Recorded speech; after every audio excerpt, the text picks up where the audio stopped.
दुनिया में भारत का डंका, ये तस्वीर, ये आज हमने इसलिए ये लिखा है क्योंकि बहुत अच्छी खबर आई है।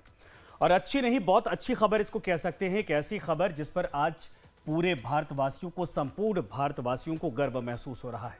भारत बना दुनिया का चौथे सबसे बड़ी अर्थव्यवस्था। जी हां, भारत ने जापान को पीछे छोड़ दिया है।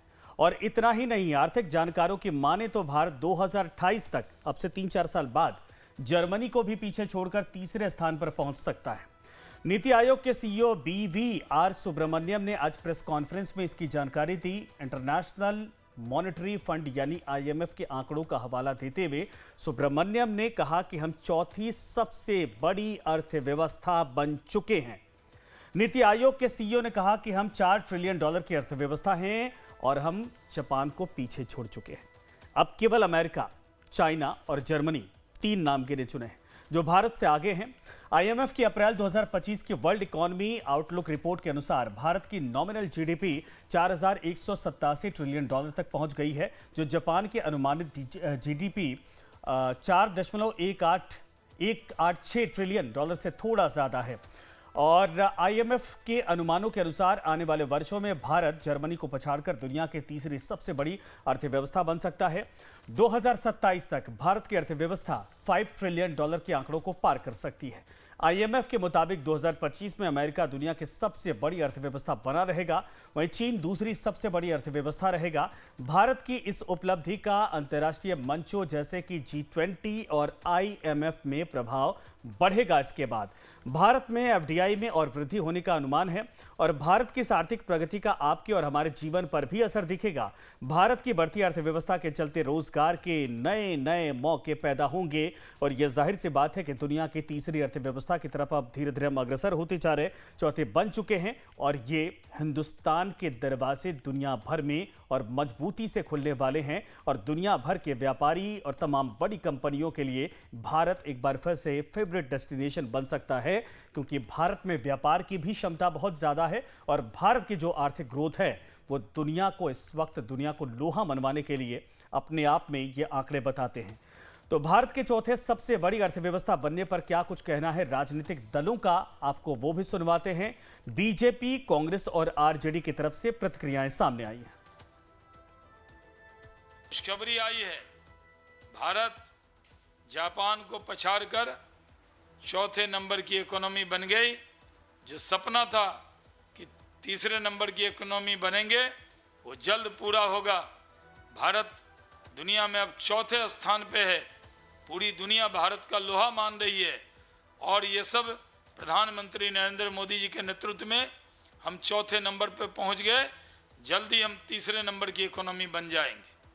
पर कैपिटा इनकम की स्थिति देखिए, गरीब और अमीर के बीच की असमानता कैसे बढ़ी है वो देखिए, महंगाई देखिए, बेरोजगारी का 45 साल का रिकॉर्ड कैसे टूटा वो देखिए, MSME सेक्टर कैसे तबाह हुआ वो देखिए, मिडिल क्लास आज अपनी किश्तें भर भर के ही दुखी होती जा रही है वो देखिए।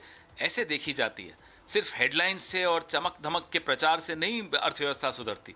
अर्थव्यवस्था सुधरने का मतलब है कि अमीर और गरीब के बीच की खाई कम हो रही हो। क्या वो कम हो रही है? जी नहीं, वो बहुत ज्यादा बढ़ चुकी है। Has it got translated on the ground? एक आम इंसान की जिंदगी में क्या फर्क आया? आर्टिकल 39 क्लॉज C भारतीय संविधान का आय की असमानता के बारे में और संपत्ति के संकेंद्रण के बारे में ये $ट्रिलियन, फलाना $ट्रिलियन इकोनॉमी क्या कहती। राम मनोहर लोहिया से लेकर के आज तक जितने इस दृष्टिकोण से चलते थे, उनका मानना था कि अगर अर्थव्यवस्था समावेशी नहीं है तो असमानता के महासागर में समृद्धि के 5 टापू को सेलिब्रेट करना अच्छा तो नहीं है। तो अब आपको समझाते हैं कि भारत ने जापान को पीछे कैसे छोड़ा। IMF की रिपोर्ट के मुताबिक भारत चौथी सबसे बड़ी अर्थव्यवस्था। भारत की नॉमिनल GDP $4.187 ट्रिलियन तक पहुंची है। जापान की GDP $4.186 ट्रिलियन है। घरेलू मांग, नीतिगत सुधार प्रमुख वजह इसकी रही हैं। अनुकूल जनसंख्यिकी रुझान की वजह है और भारत की अर्थव्यवस्था में 6 से 7% तक की वृद्धि दर है, यानी ग्रोथ है। जापान को ग्लोबल ट्रेड टेंशन और पॉलिसी चेंज के चलते नुकसान हुआ है, जिसका फायदा भारत को हुआ है। यानी कुछ पॉइंट्स का यह मार्जिन था जिसको भारत ने फिलहाल बीट कर दिया है, लेकिन अब उससे बड़ा चैलेंज यह है कि अब तीसरी अर्थव्यवस्था की तरफ भारत के कदम लगातार बढ़ते जा रहे हैं। भारत की उपलब्धि का ग्लोबल सिनेरियो पर प्रभाव कितना पड़ने वाला है, ये अब आपको समझाते हैं। भारत का अंतर्राष्ट्रीय मंचों पर इससे वाकई में प्रभाव बढ़ने वाला है। G20 और IMF में प्रभाव, इसका दबदबा बढ़ेगा। भारत के FDI में और वृद्धि होने के आसार हैं। जितने फॉरेन डायरेक्ट इन्वेस्टमेंट होते हैं वो आने की संभावना है और ग्लोबल कंपनियां भारत के बाजार से आकर्षित होंगी। ग्लोबल इकोनॉमिक लीडरशिप की दिशा में भारत अग्रसर होता जा रहा है, जैसा मैंने पहले कहा, और 2028 तक जर्मनी को भी पीछे छोड़ सकता है हिंदुस्तान। भारत प्रशांत क्षेत्र में स्थिरता को बढ़ावा इससे मिलेगा और विकसित देशों के साथ मजबूत रणनीतिक साझेदारी भी डेवलप होगी। कुल मिलाकर ये कह सकते हैं कि भारत का इससे बहुत फर्क पड़ने वाला है और हर तरीके से भारत की मजबूती यहां से आगे और ज्यादा मजबूत होती दिखेगी। लेकिन जापान की अर्थव्यवस्था पीछे क्यों चली गई, पिछड़ कैसे गई, ये भी आपको बताते हैं। जापान के GDP ग्रोथ रेट 0.3% रहने की उम्मीद है। भारत की तुलना में GDP ग्रोथ रेट बहुत कम है। बुजुर्गों की अधिक संख्या और लो बर्थ रेट का प्रभाव भी जापान के GDP पर पड़ा है। जापान में लेबर फोर्स सीमित है, बहुत कम लोग हैं जो यंग जनरेशन के हैं। अमेरिका और अन्य देशों के टैरिफ का भी असर जापान को इस बार पड़ा है और जापान की निर्यात आधारित अर्थव्यवस्था इससे वाकई में प्रभावित हुई है, क्योंकि टैरिफ का एक बहुत व्यापक असर मौजूदा वक्त में 2-3 महीनों में देखा गया है जापान पर। जापान की अर्थव्यवस्था में आर्थिक स्थिरता की कमी है और यही वजह है कि वहां पर जो इस वक्त आबादी है, ट्रांसपोर्ट का जो तरीका है और साथ में जो टैरिफ की मार पड़ी है, उससे ये अस्थिरता बढ़ती चली गई और जिसका भारत को फायदा हुआ है। तो जापान के पिछड़ने की वजह यही रही है, लेकिन हिंदुस्तान के मजबूत होने की वजह भी हमने आपको बताई। लेकिन भारत की इकोनॉमी बूम का आप लोगों पर, यानी हमारी और आपकी जिंदगी पर कितना असर पड़ने वाला है, ये बताते हैं। रोजगार के मौके बढ़ेंगे, नौकरियां डेवलप होंगी, इसके अलावा निवेश बढ़ेंगे भारत में। तकनीकी विनिर्माण और सेवा क्षेत्र में इसका सीधा फायदा होगा। स्वास्थ्य और शिक्षा क्षेत्र में सुधार की उम्मीद कई गुना ज्यादा बढ़ गई है। आय बढ़ेंगे तो उपभोक्ता वस्तुओं की मांग बढ़ेगी और मध्यम वर्ग के विस्तार से सेवाओं की मांग में वृद्धि भी होगी, यानी मिडिल क्लास को भी फायदा होगा। और इकोनॉमी जितनी मजबूत होगी, यहाँ के पर कैपिटा GDP पहले के मुकाबले वो भी बढ़ जाएगी। ऐसे में लोगों को इससे वाकई में फायदा होगा और जीवन स्तर सुधरेगा। तो ये एक तरह से कहा जाए कि जनता के लिए, हमारे आपके जीवन पे इसका असर पड़ने वाला जितना है वो हमने आपको बताया। और दिल्ली में कल हुई नीति आयोग की गवर्निंग काउंसिल की बैठक में भारत की अर्थव्यवस्था पर भी चर्चा हुई थी, जिसमें नीति आयोग के CEO BVR सुब्रमण्यम ने एक बड़ी जानकारी दी कि हमारा देश भारत अब दुनिया की चौथी बड़ी इकोनॉमी बन चुका है। भारत की इकोनॉमी अब 4000 अरब डॉलर यानी कि $4 ट्रिलियन की बन चुकी है। 5 का टारगेट था, 4 पहुंच चुकी है और अब 3 सालों के दरमियान आने वाले वक्त में कहा जा रहा है कि इसको और बेहतर करके दुनिया भर की तीसरी सबसे बड़ी अर्थव्यवस्था के तौर पर भारत आगे बढ़ता हुआ दिखाई देगा। भारत की अर्थव्यवस्था ने जापान को पीछे छोड़कर यह कामयाबी हासिल की है। अब हमारी इकोनॉमी जापान से ऊपर है। जापान अब 5वें नंबर पर खिसक गया है और भारत 4थे नंबर पर पहुंच चुका है। और इस तरह अगर आप दुनिया के 5 बड़ी इकोनॉमी की नई लिस्ट देखेंगे तो उसमें भारत से ऊपर सिर्फ 3 देश हैं, जिनमें अमेरिका सबसे ऊपर है, चाइना दूसरे नंबर पर है और जर्मनी तीसरे नंबर पर है। उसके बाद उस सूची में भारत का नाम आता है। भारत जिस तरीके से विकास के पथ पर आगे बढ़ता जा रहा है, अगर रफ्तार यही रही तो आने वाले 2.5 से 3 सालों में हम जर्मनी को भी पीछे छोड़ देंगे। नीति आयोग के CEO ने IMF के आंकड़ों का हवाला देते हुए कहा कि भारत अगले 3 सालों में दुनिया के तीसरे सबसे बड़ी अर्थव्यवस्था वाला देश बन जाएगा। तो हमारे साथ कुछ मेहमान इस वक्त जुड़ रहे हैं जिनसे हम चर्चा करेंगे और समझेंगे कि ये उपलब्धि कितनी मेहनत के बाद हुई है, मौजूदा सरकार की पॉलिसीज का कितना असर इस पर पड़ा है और दुनिया भर के देश टैरिफ वॉर के बाद पीछे गए हैं और हमारे देश की अर्थव्यवस्था उछाल यानी छलांग मारकर 4थे स्थान पर पहुंच गई है। यह मिराकल कैसे हुआ है? आकाश जिंदल इस वक्त हमारे साथ जुड़े हैं, आर्थिक मामलों के जानकार हैं। अरविंद सिंह साहब हैं, राजनीतिक विश्लेषक हमारे साथ जुड़ गए हैं। आप दोनों लोगों का स्वागत है। आकाश जी, मैं शुरुआत आपसे ही करना चाहूंगा। सबसे पहले आपको भी बधाई कि भारत चौथी सबसे बड़ी अर्थव्यवस्था दुनिया भर में बन गया है, लेकिन यह करिश्मा हुआ कैसे? देखिए, करिश्मा ऐसे हुआ है, मोदी सरकार ने बहुत अच्छे इनिशिएटिव्स लिए, मोदी सरकार ने बहुत अच्छे रिफॉर्म्स किए, जिसका फल आपको मिल रहा है। आपको डिटेल दूंगा। 2017 सबको याद है, जब जीएसटी लॉन्च हुआ था, तमाम चैनल्स में मैं शो कर रहा था, बहुत स्केप्टिसिज्म थी, बहुत डाउट्स थे, जीएसटी कामयाब होगा कि नहीं। अब आपको मैं डेटा देता हूं, अप्रैल 2025 2.37 लाख करोड़ का टैक्स कलेक्शन। दो चीजें दर्शाता है ये। सबसे पहले हिंदुस्तान की कंजम्पशन दिखाता है, हिंदुस्तान का मिडिल क्लास आज जाके खर्च कर रहा है, वो मूवीज देखने जा रहा है, शॉपिंग करने जा रहा है, घूमने जा रहा है। बिल्कुल। कब करेगा सब? जब उसकी जेब में पैसा होगा, तब खुशहाली होगी। तो सबसे पहले हिंदुस्तान का आम आदमी खुशहाल है, इसीलिए जाके खर्चा कर रहा है। दूसरा, 2.37 लाख करोड़, इतनी जबरदस्त, इतनी फैंटास्टिक जीएसटी कलेक्शन जब होगी, तब होगा क्या? उससे फ्लाईओवर्स बनेंगे, एक्सप्रेसवेज बनेंगे, रेल ट्रैक्स बनेंगे, साथ ही साथ स्कूल, हॉस्पिटल, कॉलेज बनेंगे, आम आदमी का बेनिफिट होगा। अब आगे चलते हैं, income tax collection. Income tax collection 16 मार्च 2025 का डेटा आपको दे रहा हूँ। 16% इनकम टैक्स कलेक्शन में ग्रोथ है। अब 16% इनकम टैक्स कलेक्शन में ग्रोथ कब होगी दोस्त? जब लोगों की कमाई बढ़ेगी, तभी तो लोग इनकम टैक्स देंगे, तभी तो लोग इनकम टैक्स ज्यादा देंगे। अब आप चलिए जीडीपी ग्रोथ पे, 2023-24 का डेटा आपको दे रहा हूँ, ग्लोबली एक्सेप्टेड डेटा है, 9.2% जीडीपी ग्रोथ हमारी आई है, जो दुनिया की बड़ी इकोनॉमीज में से कोई भी इकोनॉमी हमारे मुकाबले भी नहीं है। अमेरिका हो, चाइना हो, जर्मनी हो, जापान तो पीछे चला गया है।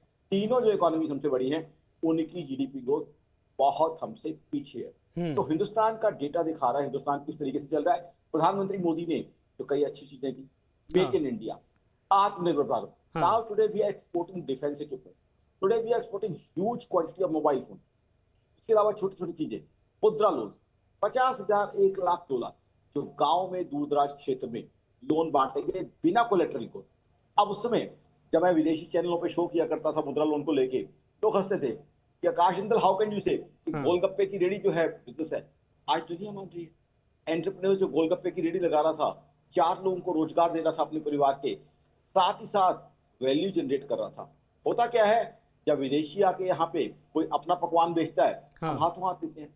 हमारा गोलगप्पा कचौरी कोई बेचता है, लेकिन इस सरकार ने उसको भी वैल्यू डाली, आइडेंटिफाई किया, इंपॉर्टेंस दी। हमारा गोलगप्पा कचौरी या समोसा फास्ट फूड जब कोई बेचता है, हमें कॉन्फिडेंस आता नहीं है, लेकिन वो चीज करके दिखाई है। कहीं ना कहीं वो सम्मान जो एक गोलगप्पे बेचने वाले मेरे भाई को, जो एक कचौरी बेचने वाले मेरे भाई को, एक चाय का ठेला लगाने वाले मेरे भाई को सम्मान मिला है इस सरकार में। इस सरकार ने क्या किया है, आइडेंटिफाई किया है इकोनॉमी की प्रॉब्लम्स क्या थी, उन प्रॉब्लम्स को रिमूव किया गया है। इसी वजह से इतनी जबरदस्त ग्रोथ आई है। ये उछाल मिली। ठीक है सर, मैं आपके पास आता हूं, तो दोनों लोगों को थोड़ा समय देता हूं ताकि आप लोग समझाते चले। सर अरविंद सिंह जी हमारे साथ हैं।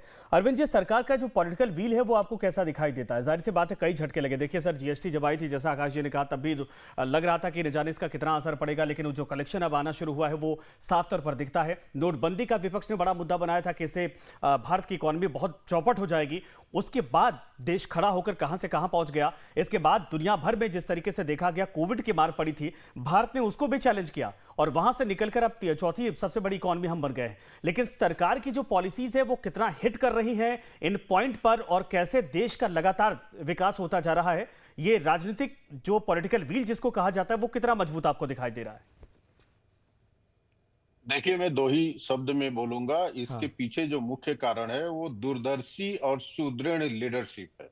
नहीं तो 2014 के पहले भी सारी चीजें एज इट इज थी और आज भी एज इट इज है। वही भारत है, वही भारत के लोग हैं, वही व्यवस्था है, वही संस्थाएं हैं, लेकिन आज बेहतर हम काम कर रहे हैं। पहले जो लीडरशिप थी उसको भरोसा नहीं था, कॉन्फिडेंस नहीं था। वो यही प्राथमिकता देती थी कि छोटी छोटी जरूरतें पूरी हो जाए और 5 साल हमारा पूरा हो जाए। और धन्यवाद देना पड़ेगा नरेंद्र मोदी जी को, जिन्होंने आते ही कहा कि 5 ट्रिलियन की इकोनॉमी हम बनाना चाहते हैं। पूरे देश भर में मजाक उड़ाया गया और आज संजय जी, आज हम 4 ट्रिलियन की इकोनॉमी हो चुके हैं। बिल्कुल सही। जर्मनी थोड़ा सा हमसे आगे है। जब नरेंद्र मोदी जी आए थे तो 11वें स्थान पे थे, आज हम 4थे स्थान पे हो गए। दिक्कत यह है विपक्ष की कि अच्छे चीजों की तारीफ करना चाहिए, लेकिन हमेशा से विपक्ष डिनायल मोड में है। अभी आप स्टार्टिंग में 2 लोगों को सुनाया, एक तो पवन खेरा जी को और दूसरा प्रोफेसर मनोज झा को। अब पवन खेरा जी क्या कर रहे हैं कि महंगाई कितनी है, रोजगार कितना मिल रहा है, तथ्य कुछ नहीं है। जबकि कांग्रेस की यूपीए के सरकार में, यहाँ आकाश जिंदल जी बैठे हैं, महंगाई डबल डिजिट में थी। अभी कुछ दिन में पहले पढ़ रहा था 3.5 या समथिंग मुद्रास्फीति महंगाई है। तो निश्चित रूप से महंगाई, भाई आप आंकड़े तो दीजिए, महंगाई कम है। इनकम टैक्स लोग दे रहे हैं, इनकम टैक्स में वृद्धि हो रही है, मात्रा में, कलेक्शन में। तो ये क्या शो कर रहा है कि लोगों की आय बढ़ रही है। जीएसटी बम्पर और भयंकर मिल रहा है सरकार को। तो जीएसटी तभी मिलेगा जब इस देश में बिजनेस होगा। और एक चीज और कहूंगा जो आम आदमी को दिखता है संजय जी, आप कन्याकुमारी से लेकर और जम्मू कश्मीर तक जाइए, भारत बदल चुका है। सड़कें इतनी शानदार है कि आप गाड़ी में बैठिए तो आपको ध्यान देना है कि स्पीड कंट्रोल में रहे। पहले गड्ढे होते थे। रेलवे देखिए, पहले का रेलवे नहीं रह गया। भारत में कितनी अच्छे वंदे भारत ट्रेन बन रही है, कितनी स्वच्छता है, ये देखना चाहिए। और आप बताइए, अभी पाकिस्तान से हमारा संघर्ष चल रहा था, कोई जमाना था जब 80% से ज्यादा हम रक्षा का सामान बाहर से मंगाते थे, डिपेंडेंट थे। इवन राइफल तक भारत में नहीं बनाते थे, हम बाहर से आयात करते थे। आज स्थितियां क्या है कि आज 80% हमारा खुद का उत्पादन है, केवल 20% हम मंगा रहे हैं। और हम डिफेंस में जहां केवल आयातक थे, आज हम एक्सपोर्टर बन गए। मोबाइल में हम दूसरे स्थान पे हैं। तो देश बदला है। और एक लाइन और कह के मैं अपनी बात पूरी करूंगा। मोदी सरकार ने छोटी छोटी चीजों से लेके बड़ी बड़ी चीजों पर ध्यान दिया है। शौचालय से लेकर और चंद्रमा तक की पहुंचने की अदम्य इच्छा शक्ति। एक तरफ तो चूल्हे चौके की भी चिंता है, हर घर में शौचालय रहे इसकी भी चिंता है। और दूसरी तरफ भारत का तिरंगा शिव शक्ति पॉइंट तक फहरे, सरकार की ये भी विजन है। मैं कंक्लूजन में कहूंगा, दृढ़ इच्छा शक्ति और विजन, ये दो चीजें ये दिखता है, लेकिन विपक्ष इसको मुद्दा बना रहा है अभी भी। आकाश जिंदल साहब, चूंकि आप देखिए अर्थशास्त्री हैं, इसीलिए आपसे ये पूछना चाह रहा। अब सवाल ये है कि पर कैपिटा इनकम को लेकर विपक्ष मुद्दा बना रहा। ठीक है, जाहिर सी बात है, पॉपुलेशन हमारी बहुत ज्यादा है, लेकिन इस तरक्की के बाद या इस अचीवमेंट के बाद जनता की जेब पर कितना असर, कितना बेनिफिट पड़ने वाला है? मध्यम वर्ग जो हर बात को लेकर जब भी बजट पेश होता है तो सरकार से बहुत सारी उम्मीदें लगाकर बैठा होता है। दुनिया की चौथी बड़ी अर्थव्यवस्था बनने के बाद आम जनजीवन पर कितना असर पड़ने वाला है? I think a very good quality question Sanjay ji. सुबह से इस पे शो कर रहा हूं, मैं ऐसे क्वालिटी क्वेश्चन की वेट कर रहा था। मध्यम वर्ग की बात करें, सबसे पहले तो बजट में मध्यम वर्ग को बहुत बढ़िया तोहफा दिया गया है। 12 लाख तक इनकम टैक्स फ्री कर दी गई है, जिससे मध्यम वर्ग के हाथ में वो पैसा आया है। इससे वो छोटे छोटे शौक जो हर परिवार को बहुत प्रिय होते हैं, जाके शॉपिंग की जाए, साथ में पिक्चर देखा जाए, रेस्टोरेंट जाया जाए, या छुट्टियां मनाने मनाली जाए, मसूरी जाए, तो वो पूरे करने का मध्यम वर्ग को मौका मिला है। और सरकार ने क्या किया है, आम की आम गुटियों के नाम मध्यम वर्ग को एक तोहफा दिया है। मध्यम वर्ग जब खर्चता है उससे इकोनॉमी बढ़ती है, एम्प्लॉयमेंट जनरेशन होती है, टैक्स जनरेशन होती है, तो देश का भला करती है। तो दोनों इससे फायदे हो रहे हैं। उसके बाद आप देखिए जीएसटी कलेक्शन संजय जी कब बढ़ेगा? जब मध्यम वर्ग जाके रेस्टोरेंट में खाना खाएगा, शॉपिंग करेगा, तो दिख रहा है जीएसटी कलेक्शन इसीलिए तो बढ़ रहा है क्योंकि डोमेस्टिक कंजम्पशन बढ़ी है। Income tax collection, income tax ये वो है जो वॉलंटरी कंप्लायंस है, स्वेच्छा से दिया गया है। एक और बात, हमारे मित्र ने अरविंद जी ने बड़ी इंटरेस्टिंग बात कही है ऑपरेशन सिंदूर की। ऑपरेशन सिंदूर के समय में कई ग्लोबल चैनल्स पे था, बार बार लोग मुझे पूछते थे, Akash Jindal, what would happen to the economy of India? Operation Sindoor के बाद हम फोर्थ लार्जेस्ट इकोनॉमी बने। तो हिंदुस्तान की शक्ति अब दुनिया को देखनी चाहिए। ऑपरेशन सिंदूर हुआ, हमारी सेना ने, हमारी शौर्यवान सेना ने दुश्मन के जितने भी आतंकवादी ठिकाने थे सबको निस्त्राभूत किया। लेकिन क्या हमारी इकोनॉमी पे असर आया? इकोनॉमी का डेटा तो चमक रहा है, इकोनॉमी तो सूरज चांद की तरह चमक रही है।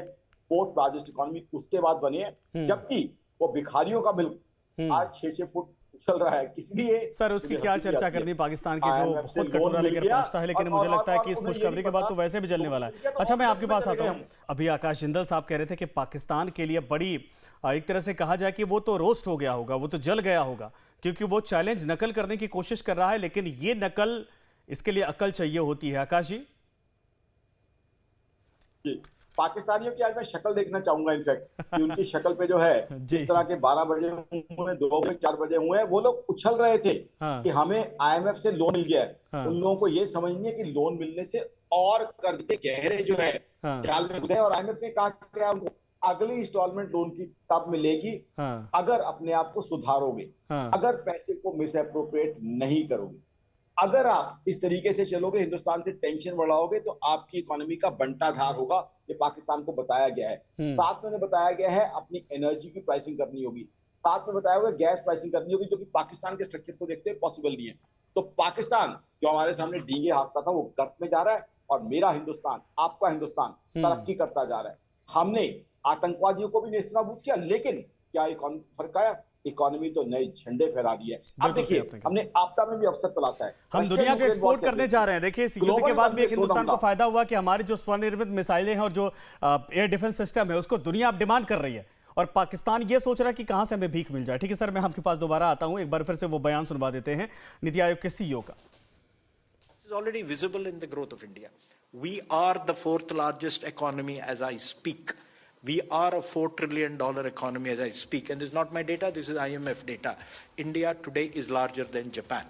So it's only the United States, China and Germany which are larger. And if we stick to what is being planned, what is being thought through, it's a matter of another 2.5 to 3 years, we would become the 3rd largest economy. Arvind ji, मैं आपके पास आता हूं। आपने भी सुना होगा कितना ये जो एक एक शब्द थे वो वाकई में ऐसा लग रहा था कि स्वर्णिम है। ये तो इतिहास एक तरह से लिख देने चाहिए, क्योंकि इसके बाद जो हमारी छलांग होगी वो तीसरी होगी। लेकिन जरा इस बात को रेखांकित करिए कि अब आने वाले वक्त में एमएसएमई सेक्टर को लेकर बहुत बड़ा संकेत मिलता दिखाई दे रहा है, मध्यम वर्ग को लेकर, जैसा आकाश जी ने कहा, और ये हमारी रीढ़ की हड्डी है, जिनको इस सिर्फ ये अचीवमेंट के बाद ही दुनिया का ध्यान इधर आएगा। और सबसे बड़ा सवाल ये है कि एफडीआई को लेकर जो आकर्षण भारत की तरफ है उसमें इजाफा होने की उम्मीदें हैं। देखिए, मध्यम उद्योग, सूक्ष्म उद्योग और एफडीआई, इस पे बोलूंगा। इसके पहले एक लाइन बोलने की इजाजत दीजिएगा। मैं आकाश गुप्ता जी के इस बात से सहमत नहीं हूं कि पाकिस्तान अपने लक्ष्यों को प्राप्त नहीं कर रहा है। मैं इस बात को मानने वाला हूं कि भारत और पाकिस्तान दोनों अपने अपने लक्ष्यों के तरफ तेजी से अग्रसर हैं और उसको प्राप्त करने की दिशा में बहुत तेजी से आगे बढ़ रहे हैं। हमने, भारत ने ठाना है हमें शिखर पे जाना है और वहां अपना झंडा गाड़ना है और अपनी किस्मत की बुलंदी को वहां तक ले जाना है, और पाकिस्तान का लक्ष्य है गर्त में जाना है। वो भी अपने लक्ष्यों की तरफ बहुत तेजी से अग्रसर है और हम भी अग्रसर है। तो ऐसे पाकिस्तान को हल्के में मत लीजिए, वो गर्त में पहुंच के रहेगा। आकाश जी, उसके बीच में नीचे से भी, अगर नीचे से भी नंबर 1 आए तो क्या हुआ, नंबर 1 आए, पाकिस्तान अब वहीं पर जाने की तैयारी कर रहा है। ये जो भारत बढ़ रहा है ना बुलंदी के तरफ, इसमें केवल बड़े उद्योगों का ही नहीं, तो एकदम आप छोटे उद्योग और मध्यम उद्योग को भी छोड़िए, माइक्रो लेवल तक की भूमिका है। आज व्यापार करना बड़ा सुलभ हो गया है। आप 10 समोसे भी ठेले पर या किसी खोमचे में डाल के खड़े हो जाइए तो पेमेंट की चिंता नहीं है। कोई आता है, 2 समोसे लेगा और मोबाइल से 1 मिनट में पेमेंट कर देगा। जिसको आदरणीय चिदम्बरम जी कहते थे हम गरीब देश हैं, हमारे वहां ये व्यवस्थाएं नहीं हो सकती है। ये बहुत सुविधा हो गई है पेमेंट करना, और आपको हिसाब रखने की जरूरत नहीं है। जो भी पैसा आता है बैंक में जाता है, बिल्कुल सही बात। आपका आधा हिसाब वैसे ही हो जाता है। टैक्स चोरी करने का कोई बहाना नहीं मिलता है। जीएसटी जो सिस्टम है उसने बहुत आसान बना दिया है। एक कर हो गया है, नहीं तो पहले केंद्र को कोई और कर दीजिए, राज्य को कुछ और दीजिए। तो ये मोदी सरकार ने जो सुलभता दिया है बिजनेस करने के लिए, जो माहौल दिया, छोटे छोटे लोन बिना गारंटी के, जैसे आदरणीय आकाश जिंदल जी ने कहा, मुद्रा लोन है, छोटे छोटे माइक्रो फाइनेंस के लोन, महिलाओं के लोन। आज देखिए, किसानों को लोन मिलना बहुत मुश्किल होता था, लेकिन हर किसान को इस सरकार ने किसान क्रेडिट कार्ड दिया है, जिसमें कम से कम 50,000, 60,000, 1 लाख, 2 लाख वो जब चाहे तब खाद ले सकता है, बीज ले सकता है। तो देश में खेती करना, उद्योग करना, बिजनेस करना, इसको सब कुछ आसान हो गया। बहुत सही आपने बात कही है। यही तो राजनीतिक इच्छा शक्ति और उसके बाद जो पारदर्शिता का जिक्र है। पहले चोरियां भी हुआ करती थी जी, कर को लेकर, टैक्स को लेकर, वो भी एक तरह से न्यूट्रलाइज करने की कोशिश की गई है। टेक्निकली हर एक चीज को इतना आसान बनाने की कोशिश की गई है जिसका असर न सिर्फ हिंदुस्तान बल्कि देखिए वर्ल्ड इकोनॉमी में भारत की स्थिति, पोजीशन को लेकर साफ तौर पर दर्शाता है। समय खत्म हो चुका है। आप सभी का धन्यवाद हमारे साथ जुड़ने के लिए, अपनी बातें रखने के लिए। लेकिन ये जो सफलता है ये छोटी सफलता नहीं है। दुनिया में सोचिए जितने भी देश उनमें टॉप 4 में अगर आपकी जगह है और ख़ास करके आपका मुकाबला अब आने वाले वक्त में चाइना, अमेरिका और जर्मनी जैसे ताकतवर देश से है, यानी अब उनको बीट करने की तैयारी की जा रही है। लक्ष्य 3 साल बाद तीसरे इकॉनमी पर पहुंचना है और 2047 तक दुनिया के नंबर 1 इकॉनमी बनना है।